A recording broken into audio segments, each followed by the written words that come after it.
উপস্থিত রয়েছেন আমরা সকলেই জানি যে আমাদের ত্রিপুরা রাজ্যে আমাদের ভারতীয় জনতা পার্টির প্রথম শহীদ শ্যাম হরি শর্মার আজকে পূর্ণতিথি আমরা পালন করছি।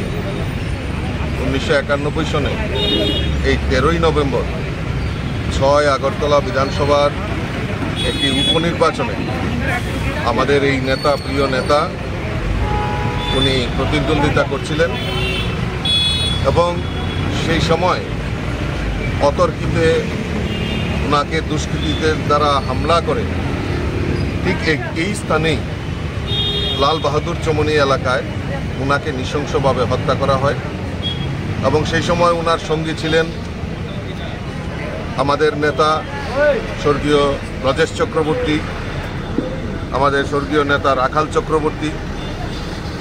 ওনারাও আহত হন এবং সেই সময় শুধু রাজনৈতিক এই কংগ্রেস সিপিএমের ঘৃণ্য ষড়যন্ত্রের শিকার আমাদের শহীদ শ্যাম হরি শর্মা। কাজেই ওনার যে রক্ত আমাদের ব্যর্থ হয়নি, ওনার এই শহীদের কারণেই আজকে ভারতীয় জনতা পার্টি সরকার এই ত্রিপুরা রাজ্যে পরিচালিত হচ্ছে।